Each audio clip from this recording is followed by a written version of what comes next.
अब इस वीडियो के अंदर मैं आपको पढ़ाने वाला हूँ ऑर्थो सेंटर, ठीक है, यानी कि एल्टीट्यूड। तो भाई एल्टीट्यूड क्या होती है, सबसे पहले तो आपको ये पता होना चाहिए कि एल्टीट्यूड की प्रॉपर्टी क्या होती है। एल्टीट्यूड क्या होती है, इसको हम बोल सकते हैं line from vertex perpendicular to opposite side. मान लो अपने पास एक ट्रायंगल है, इसके किसी भी वर्टेक्स को अगर हम पकड़ें, अगर इसके किसी भी वर्टेक्स को अगर हम पकड़ें, उस वर्टेक्स से एक लाइन हम ड्रॉ करें जो कि सामने वाली साइड के परपेंडिकुलर हो।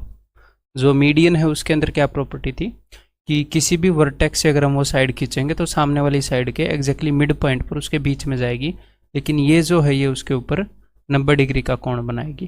तो एडी जो है वो क्या है, वो है altitude.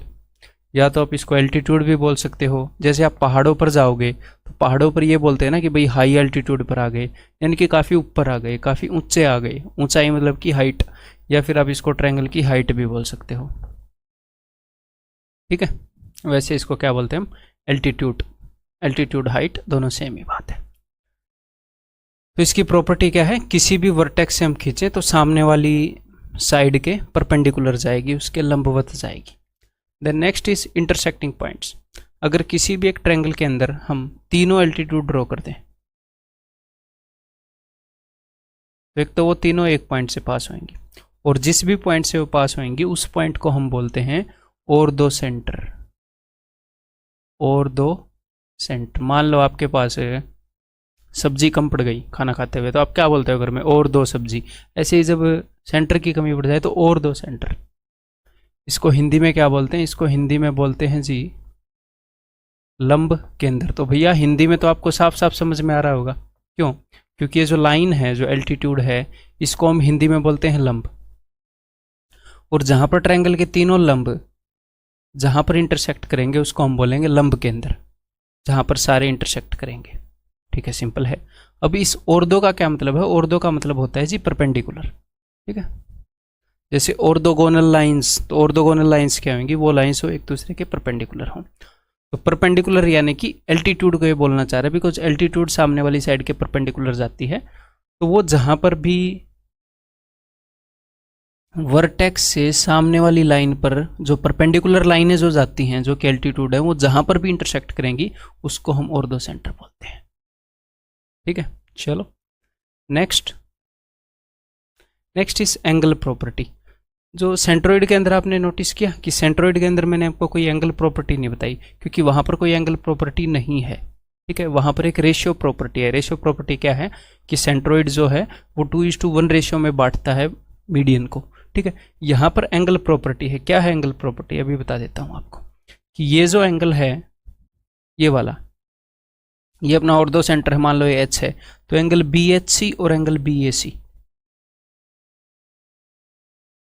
Angle BHC plus angle BAC is equal to 180 degree.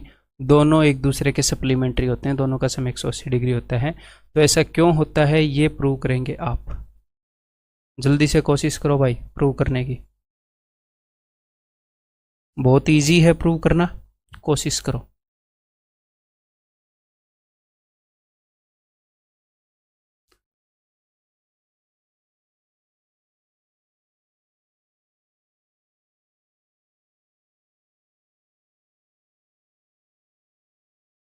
Prove कर लिया, नहीं किया है तो इजीली कर लोगे, मैं आपको बता रहा हूँ। देखो, आप देखो अगर ये H है तो AFHE, यहाँ पर देखो, यहाँ पर अगर मान लो ये एंगल थीटा है, AFHE, अगर ये एंगल थीटा है, ये 90 है, ये 90 है। किसी भी क्वाड्रिलेटरल के अंदर चारों एंगल्स का सम क्या होता है, 360। 360 में से 180 तो गया, 90 और 90 180, तो इन दोनों का सम 180 बच जाएगा। तो अगर ये थीटा है तो ये क्या हो जाएगा, ये हो जाएगा 180 माइनस थीटा। आप बोलोगे जी सर बिल्कुल, और ठीक बात है। और ये जो एंगल है FHE, ये वर्टिकली ऑपोजिट है इस एंगल का, BHC का, तो ये भी 180 माइनस थीटा। आप बोलोगे जी सर बिल्कुल। तो यही सिंपल सी बात है कि ये 180 माइनस थीटा है तो ये थीटा है, यानी कि इन दोनों का सम जो हो 180 है, या फिर इन दोनों का सम जो हो 180 है। सिंपल सी बात है ना, बिल्कुल। देन नेक्स्ट ये बताओ कि एक्यूट एंगल ट्रायंगल के अंदर और दो सेंटर लंब के अंदर कहाँ पर होगा, आप बताओगे, मैं बाद में बताऊंगा। अब 3 ट्रायंगल बनाकर देखो। जो सेंट्रोइड था, सेंट्रोइड तो हर एक तरह के ट्रायंगल के अंदर ही था, तो और दो सेंटर कहाँ पर होगा, मेरे बताने से पहले एक बार खुद कोशिश करो।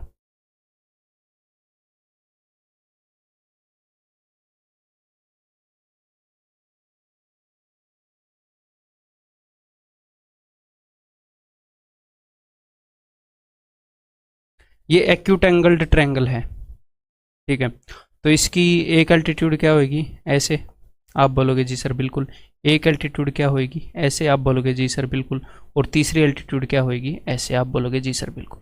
बहुत बढ़िया बात। और ये क्या होएगा, ये होएगा इनका और दो सेंटर जो कि एग्जैक्टली बीच में है। तो किसी भी एक्यूट एंगल ट्रायंगल के अंदर, न्यून कोण त्रिभुज के अंदर, अब आप लिख लो, न्यून कोण त्रिभुज के अंदर, एक्यूट एंगल ट्रायंगल के अंदर जो और दो सेंटर है वो होएगा इनसाइड द ट्रायंगल, त्रिभुज के अंदर होएगा। देन यहां पर बताओ एक बार राइट एंगल ट्रायंगल में,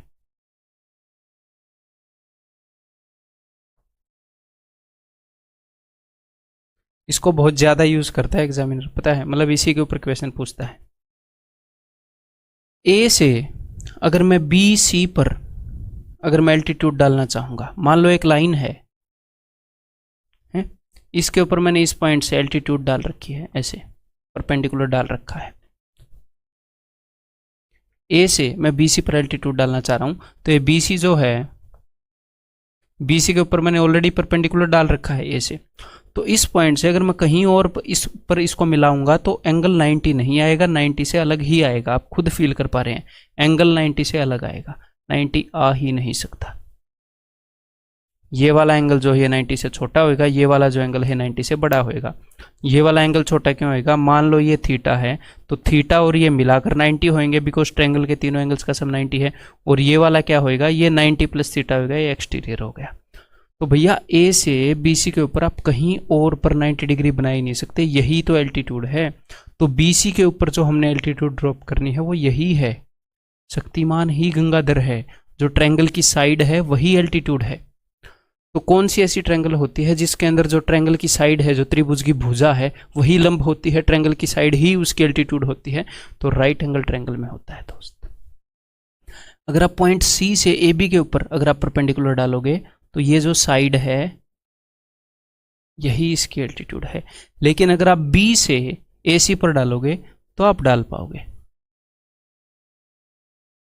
तो इसकी जो दो साइड्स हैं वो इसकी दो एल्टीट्यूड का काम भी कर रही है, और तीसरी एल्टीट्यूड इसके बीच में से जाएगी। तो तीनों काली लाइनों ने कहाँ पर इंटरसेक्ट किया, मुझे ये बताने की कृपा करें। तीनों काली लाइनों ने कहाँ पर इंटरसेक्ट किया, यहाँ पर इंटरसेक्ट किया, ठीक है। तो एक राइट एंगल ट्रायंगल के अंदर, राइट एंगल ट्रायंगल के अंदर समकोण त्रिभुज के अंदर जो और दो सेंटर होता है वो कहाँ पर होता है, वो होता है ऑन दी ट्रायंगल, ट्रायंगल के ऊपर। यहाँ पर ट्रायंगल के अंदर है, यहाँ पर ट्रायंगल के ऊपर है, वहाँ पर ट्रायंगल के बाहर चला जाएगा है। और ट्रायंगल के ऊपर कहाँ, ट्रायंगल के ऊपर तो काफ़ी सारी जगह है। कहाँ पर, ट्रायंगल के ऊपर जो राइट एंगल वाला वर्टेक्स है वहाँ पर ऑन दी, ये आप लिखोगे, ठीक है, जब मैं बोल रहा हूँ साथ, on the right angular vertex, समकोण के शीर्ष पर, हिंदी में जो समकोण है उसके शीर्ष पर क्या होएगा, लंब के अंदर होएगा समकोण त्रिभुज का। अब वहां पर बनाओ भैया। अब इस पॉइंट से मैंने इसके ऊपर परपेंडिकुलर बनाना है, तो आप क्या बोलोगे, सर ऐसे बना दो, कौन सी बड़ी बात है। तो इस पॉइंट को अगर मैंने यहाँ तक ज्वाइन कर रखा है तो भी परपेंडिकुलर तो यही रहेगा ना। इस पॉइंट से इस लाइन के ऊपर परपेंडिकुलर बनाओगे तो यही रहेगा। ऐसा ही यहाँ पर हमने करना है। इस पॉइंट से इस लाइन के ऊपर अगर मैं परपेंडिकुलर बनाऊंगा और ये ऑब्ट्यूस एंगल ट्रायंगल है, अधिक कोण त्रिभुज है, तो इसको हमने थोड़ा सा बढ़ाना पड़ेगा, ऐसे बनेगा, ठीक है। उसको हम लाल रंग का कर देते हैं ताकि हमारी एल्टीट्यूड है वो सिर्फ काली रहे, आप काली लाइनों को देख पाए, ठीक है।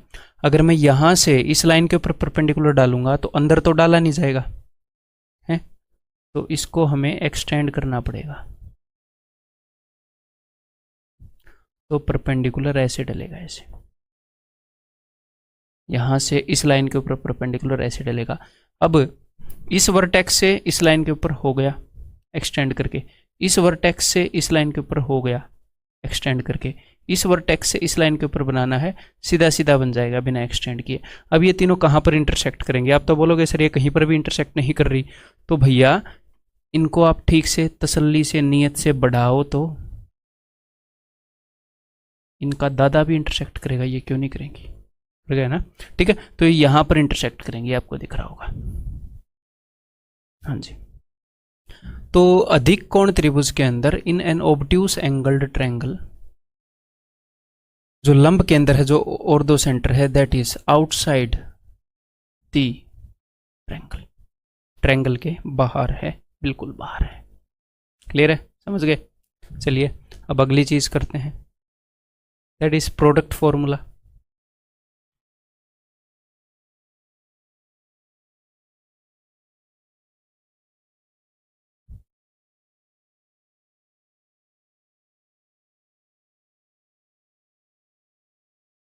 ये अपने पास एक वो है दोस्त, ट्रायंगल,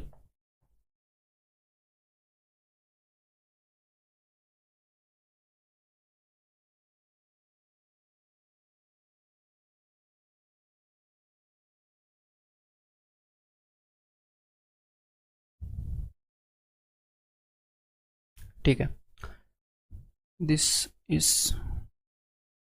AD BE CE, और जहां पर ये एक दूसरे को इंटरसेक्ट कर रही हैं वो हमने मान लिया है जी O।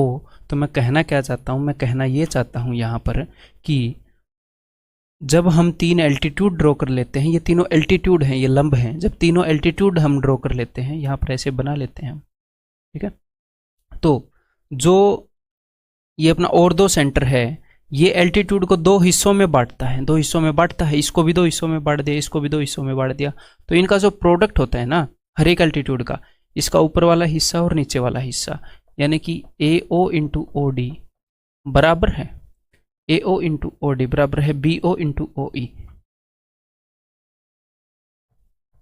बराबर है CO into OE।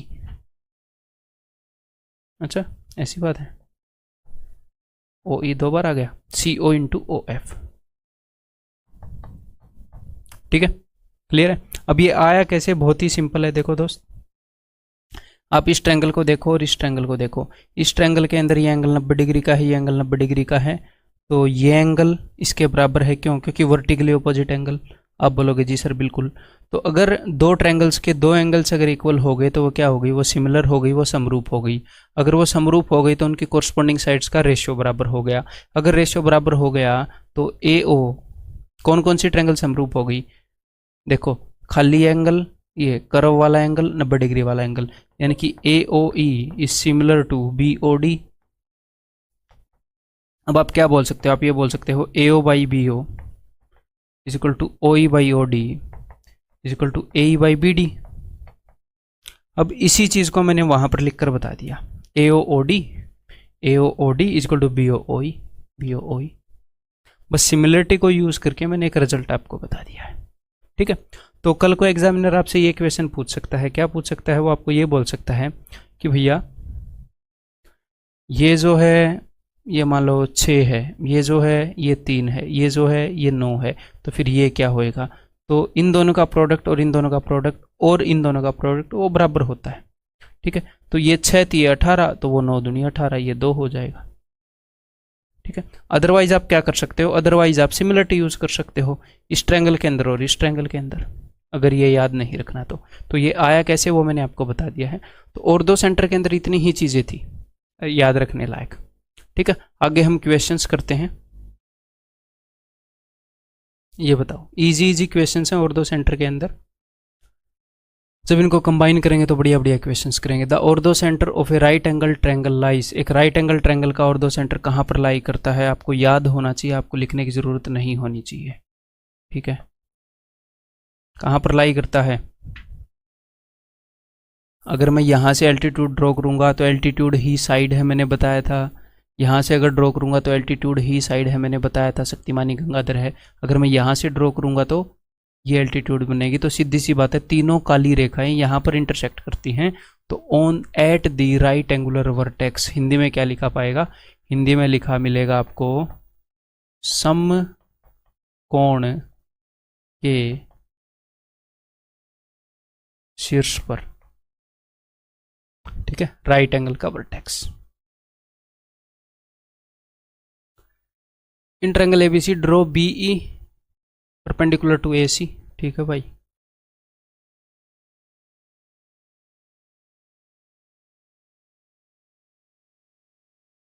And C F perpendicular to A B, and the lines B E and C F intersect at point O. B A C is 70, अगर ये 70 है तो ये क्या होगा, ये 110 होगा। बिल्कुल सिंपल, बिल्कुल स्ट्रेट, इसका और इसका सम 180 होता है, ठीक है, सीधा स्ट्रेट आंसर। तो दैट इज ऑप्शन डी, बिल्कुल इजी, ठीक है। बताओ the sum of 3 altitudes of a triangle is, किसी त्रिभुज के तीनों लंबों की जो कुल लंबाई है, तीनों लंबों की लंबाई का जोड़ का योग किसके बराबर होगा, किससे बड़ा होगा, किससे छोटा होगा। कोशिश करो एक बार, ये चीज़ मैं आपको पहले बता चुका हूँ, बिल्कुल छोटा सा कंसेप्ट है।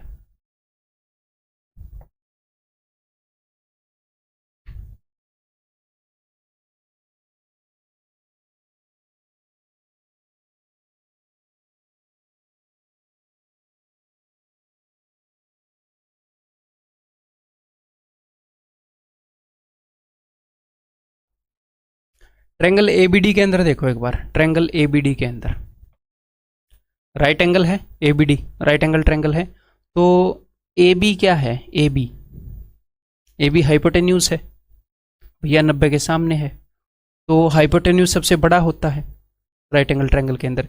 इसका मतलब जो AD है that will be less than AB। AD जो है राइट एंगल ट्रायंगल के अंदर हाइपोटेन्यूज से छोटी होगी।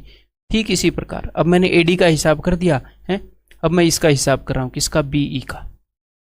अब राइट एंगल ट्रायंगल BCE में देखो, 90 के सामने BC साइड है, तो इसका मतलब ये जो BE है that will be less than BC because BC hypotenuse है।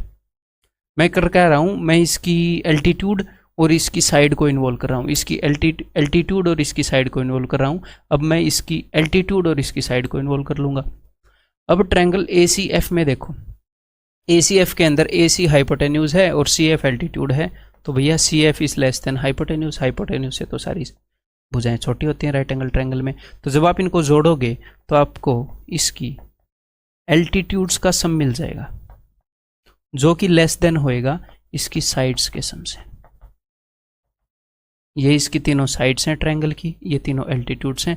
मैं आपको ये रटवा भी सकता था, लेकिन यहाँ पर मैंने क्वेश्चन के थ्रू आपको करवा दिया कि अगर आप एल्टीट्यूड्स का सम करते हो, किसी भी ट्रायंगल की एल्टीट्यूड्स का सम करते हो, तो उसकी साइड्स के सम से हमेशा छोटा होता है, that is less than the sum of the sides. भुजाओं की लंबाई से छोटा होता है, उससे कम होता है। ऐसे ही किसी भी ट्रायंगल की मीडियंस की लंबाई का सम करोगे तो मीडियंस की लंबाई का सम भी छोटा होता है त्रिभुज की साइड से, ठीक है, पहले बता चुका हूं मैं। इन a triangle PQR, PX, QY are ZB altitudes intersecting at O.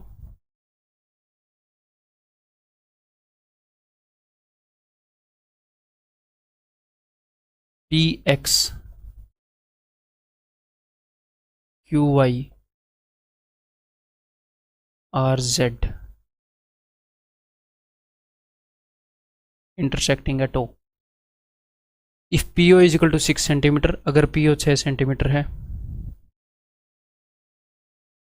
PX is equal to 8, पूरा PX 8 है, 8 में से 6 गए 2, QO 4 है, अगर QO 4 है तो QY की वैल्यू बतानी है। तो क्या आप मेरे को ये छोटा सा हिस्सा बता सकते हो, 6 दूनी 12, 4 तिये 12, इन दोनों का प्रोडक्ट इन दोनों के प्रोडक्ट के बराबर होता है, मैंने अभी अभी आपको बताया।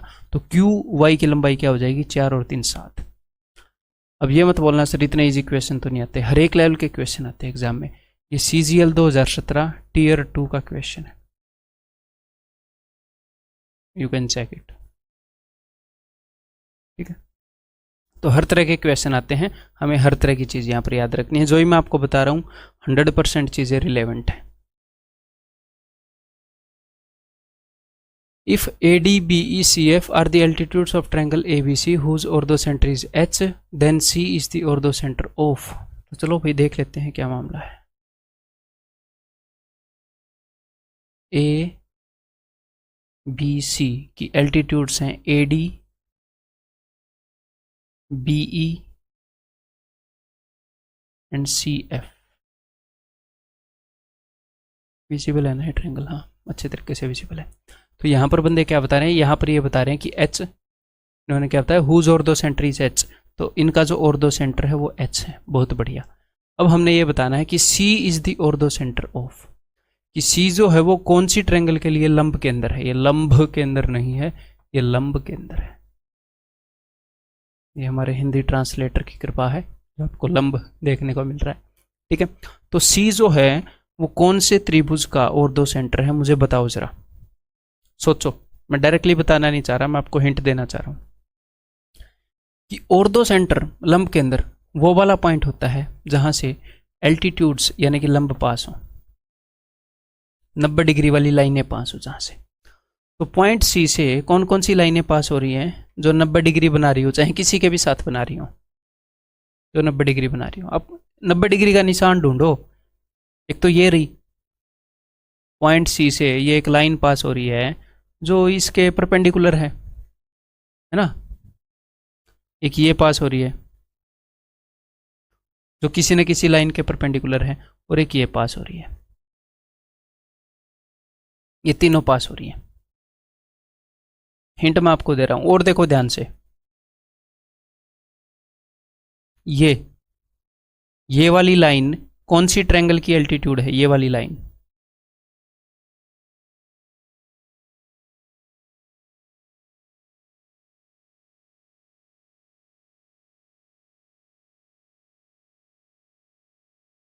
ये वाली लाइन इस ट्रायंगल की एल्टीट्यूड है। आप बोलोगे जी सर बिल्कुल एल्टीट्यूड है। अब देखो, अगर मैं इसी ट्रायंगल के अंदर AHB के अंदर अगर मैं इस शीर्ष से मैं A से अगर BH के ऊपर परपेंडिकुलर डालना चाहूँ तो BH के ऊपर परपेंडिकुलर डलेगा नहीं। क्यों?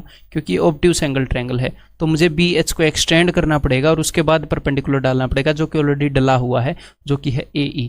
तो AE एक एल्टीट्यूड है जिसको मैंने आगे बढ़ाया, FH ये भी एल्टीट्यूड है जिसको मैंने आगे बढ़ाया, और अगर मैं B से AH पर एक एल्टीट्यूड डालूँ तो वो ये रही, ऑलरेडी उसको बढ़ाने के बाद वो यहाँ पर डली हुई है BC। तो AHB की जो तीनों एल्टीट्यूड्स हैं वो यहाँ पर इंटरसेक्ट कर रही हैं। ये एक ऑब्ट्यूस एंगल ट्रायंगल है, इसके बाहर इसका ऑर्थोसेंटर बना है। तो कौन सी ट्रायंगल यहाँ पर आएगा? ABH। ठीक है, बताओ। Which of the following statements are correct? The orthocenter of a triangle always lies inside the triangle। एक ट्रायंगल का ऑर्थोसेंटर हमेशा अंदर रहता है। तो अभी तो मैंने आपको बताया ऑर्थोसेंटर एक्यूट एंगल ट्रायंगल में अंदर रहेगा, राइट एंगल ट्रायंगल में राइट एंगुलर वर्टेक्स पर हो जाएगा, और ऑब्ट्यूस एंगल ट्रायंगल में बाहर चला जाएगा। तो ये क्या हो गई? गलत। एक्चुअल सीरीज का क्वेश्चन है। Centroid of a triangle always lies inside the triangle, हमेशा अंदर रहता है। ठीक है, पहले मैं बता चुका हूँ, सेंट्रोइड हमेशा अंदर रहेगा, बिकॉज सेंट्रोइड क्या है, उसके सेंटर ऑफ मास को बैलेंस किए हुए है, वो अंदर ही होगा हमेशा। Orthocentre of a right angle triangle lies on the triangle. हाँ बिल्कुल, राइट एंगल ट्रायंगल का जो ऑर्थोसेंटर है वो ट्रायंगल के ऊपर ही होता है। कहाँ पर होता है? एग्जैक्ट लोकेशन क्या है? राइट एंगुलर वर्टेक्स, समकोण के शीर्ष पर। तो बिल्कुल ठीक बोल रहा है examiner. The centroid of a right angle triangle lies on the triangle. गलत है भैया, सेंट्रोइड हमेशा बीच में होएगा चाहे कैसी भी ट्रायंगल हो। तो 2 and 3 आर ट्रू।